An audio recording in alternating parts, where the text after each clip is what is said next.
Trump loses patience with his White House counsel.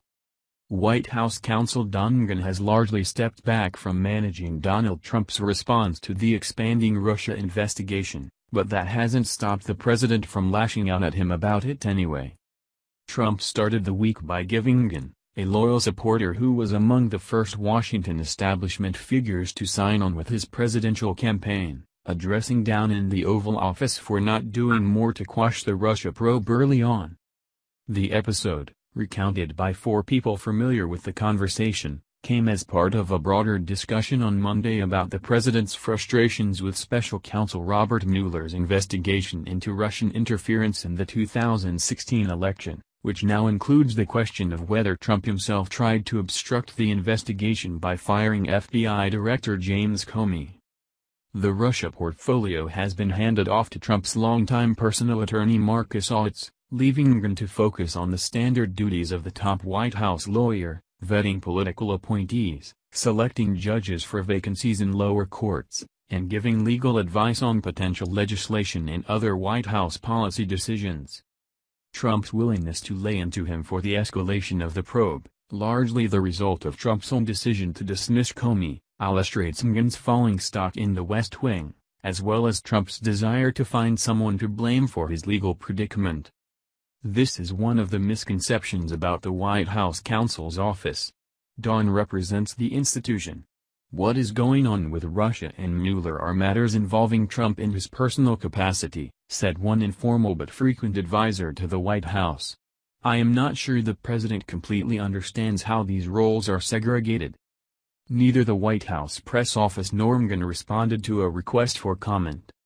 Veterans of Washington scandal said that there is often an adjustment when personal lawyers come in alongside attorneys working in an institutional capacity. As far as Don goes, I don't think his role has significantly changed, said Randy Evans, partner at the law firm, Dens, friend to McGahn, and former outside counsel to then Speaker of the House Newt Gingrich. There is a natural transition period, where you are figuring out where the turf lines are and there can be a little bit of overlap. But the president's outburst at McGahn speaks to one of the most difficult aspects of working in the Trump White House. No top aide is immune from the president's anger or being called out in front of colleagues, even longtime loyalists like McGahn who signed on in the early days of the campaign before Trump won the New Hampshire primary. New Jersey Governor Chris Christie was publicly dumped from his perch as head of the Trump transition team just days following the election, after he'd spent months prepping and hiring staff.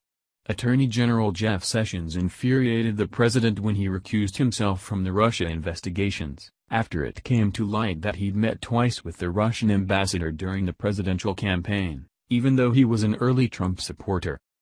McGahn's fall from the president's good graces is particularly noteworthy because he occupies such a crucial role in the White House. He's one of the few senior members of the administration with Washington chops. As a former commissioner of the Federal Election Commission, longtime campaign lawyer, and former attorney to House Republicans, he knows how to work the government's levers of power, even if that involves jamming them up. Critics of McGahn's tenure at the FEC, the only other time he's worked within the federal government, worried at the outset of the administration that McGahn would only enable the president's worst instincts, based on the way they believe McGahn acted in a partisan manner at the FEC and ground the agency to a halt. Trump first became irritated with McGahn after courts struck down the first executive order on the immigration and travel ban. Chief strategist Steve Bannon and senior advisor for policy Stephen Miller took the lead in writing the order, yet it still went through the White House counsel's office for a legal review. McGahn later issued a guidance that clarified parts of the first order to exempt legal permanent residents of the U.S. but that backpedaling could still not save the policy. The White House had to put out a second order, which has also been challenged by a host of courts. One Trump advisor said the president has repeatedly complained in private about McGahn's handling of the travel ban appeal. In several calls, Trump said he couldn't believe it was overturned over and then began reading a part of a federal statute he said gave him the right to ban immigration, after an aide showed it to him. Then he started reading that in public, this advisor said. Trump was similarly displeased when Sessions recused himself from the Russia investigations in early March and, In a closed-door meeting, let McGahn know how unhappy he was. One person who keeps in touch with the president said that while Trump gets angry at almost everyone on his staff, his outbursts at McGahn have been more frequent. Unlike other staffers, this person said, McGahn doesn't feel the need to always be near the president and often avoids the staff meetings where aides hover around for no good reason. He has sometimes shown impatience with Trump's tendency to have senior aides in the Oval Office for meetings whether they need to be there.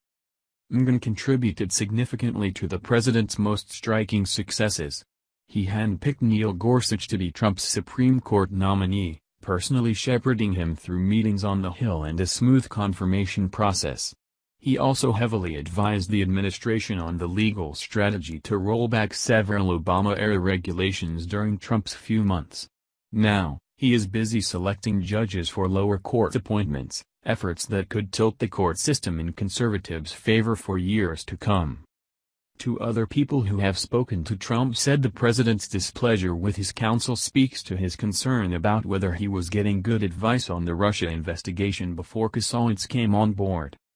I think Don has done a reasonable job as anyone could to keep things in perspective and to try to articulate to the president, I can't do the thing you're suggesting.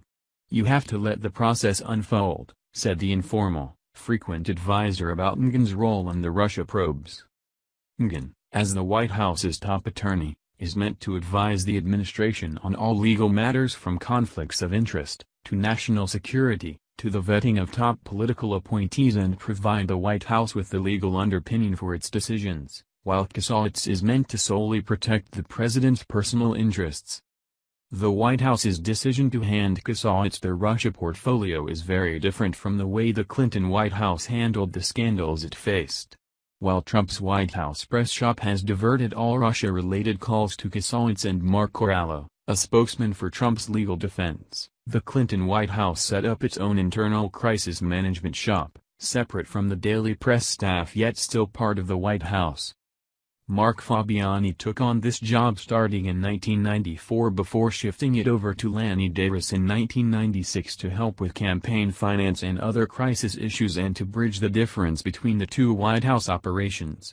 I was in the gap between the press, the political aid and the legal side, said Davis, who worked with the lawyers in the White House counsel's office. That's what is missing in the Trump White House. Someone who is filling that gap. Davis went on to say that it made the most sense to him for McGahn to play that role in the Trump White House. He knows Washington. He knows politics. He's a great lawyer, Davis said.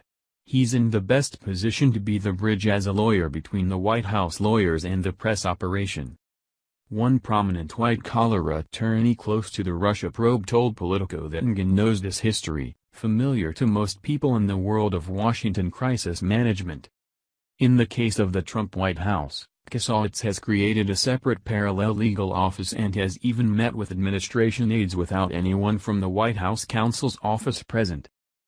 Friends and close associates of McGahn say that the addition of Koussalis has been a relief to him and that he still spends lots of time in the Oval Office. I don't get the sense that the president has lost confidence in Don, said one source close to the White House. People just felt that he was spread too thin.